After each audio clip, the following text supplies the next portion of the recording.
Big boss lovers, हम कल के एपिसोड में देखते हैं कि करणवीर मेहरा और अविनाश बैठे होते हैं, जहां पे दोनों बिल्कुल टू मैन और हार्ट टू हार्ट बात कर रहे होते हैं। जहां पे करणवीर मेहरा उनको कहते हैं कि तुम मुझे अपना पर्पस बताओ कि तुम यहाँ बिग बॉस में जब आए हो और तुम जब ये गेम खेल रहे हो तो क्या तुम जीतने के लिए खेल रहे हो या फेमस होने के लिए खेल रहे हो, बिकॉज फेमस होने के तो बहुत ज़्यादा तरीके हैं। और करणवीर मेहरा उनको ये भी कहते हैं कि तुम्हारी बहुत अच्छी पर्सनैलिटी है और तुम जीत सकते हो, हेड ऑन जा सकते हो, लेकिन अभी हम देख रहे हैं कि तुम विवियन की छवि में खेल रहे हो और तुम एक ग्रुप को लेकर चल रहे हो।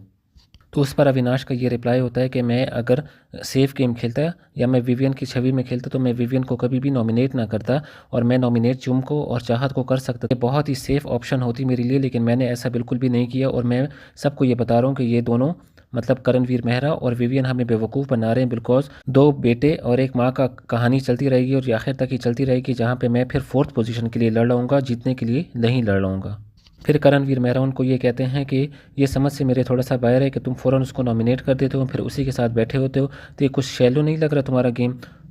तो अविनाश का ये कहना था कि बिल्कुल भी शैलो नहीं है, मैंने नॉमिनेट उसको इसलिए किया बिकॉज हम ये 2-3 हफ्ते से ये चीज़ बात कर रहे थे कि मुझे बिल्कुल भी समझ नहीं आ रहा विवियन का गेम कि आप किस तरह खेल रहे हैं और किस तरह नहीं। और इसीलिए मैंने उनको नॉमिनेट कर दिया ताकि चीज़ें बहुत ज़्यादा क्लियर हो जाए मेरी तरफ से कि मैं इन चीज़ों को बिल्कुल भी अभी इंटरटेन नहीं करूँगा, ये माँ और बेटे वाला जो सीन है। अविनाश ने ये भी कहा कि मैं बिल्कुल भी कंफ्यूज नहीं हूँ, मेरे जहन में बिल्कुल क्लियर हैं सारी चीज़ें। उसके बाद हमने ये देखा कि अविनाश ने विवियन को कहा कि हम कुछ चीज़ें क्लियर कर लेते हैं पूरे घर वालों के सामने, और वही चीज़ें ये थी कि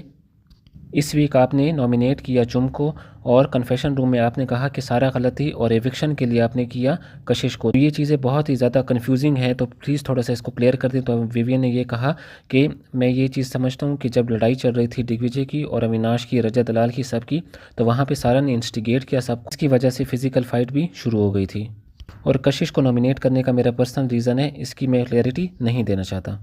जैसे ही सारा ने सुना कि उनको सब कह रहे हैं कि आपने इंस्टिगेट किया तो सारा रोने लग गई, बाथरूम में खुद को बंद कर दिया और बार बार ये कह रही थी कि यहाँ पे सारे फेक हैं। और इन सब ने इसी तरह अरफीन को भी निकाल दिया, जहाँ पे घर वाले ये कह रहे थे कि ये बिल्कुल ये बहुत ज़्यादा ओवर हो रहा है बिकॉज ये बिल्कुल गलत ट्रैक पे चल पड़ी है सारा, और हम इसको इंटरटेन अब फर्दर नहीं करेंगे। और ये वही चीज़ दोबारा से कर रही हैं कि जब वो नॉमिनेट हो जाती है तो ड्रामे शुरू कर देती है।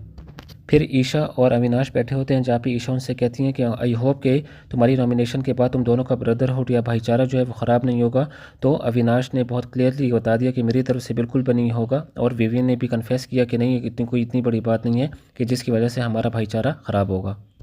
घर वालों ने अविनाश का बर्थडे भी बनाया, जहाँ पे चाहत ने जो भी प्लान था घर वालों को सारा चौपट कर दिया और अविनाश को पहले से जाकर बता दिया। इसके बाद हमने देखा कि यामिनी जो है उन्होंने मना कर दिया चाहत को कि वो चाहत के साथ नहीं सोएंगी और वो पूरे बेड पे अलग सोना चाहती हैं, जिसकी वजह से घर में अच्छा खासा बवाल बन गया। बिकॉज जिस बेड पे यामिनी सोती हैं वो 3 लोगों का बेड है, लेकिन यामिनी अब बजिद हैं कि वो इस पे अकेले सोएंगी। और इस मकसद के लिए करणवीर मेहरा भी गए यामिनी मल्होत्रा से बात करने और उनको कहा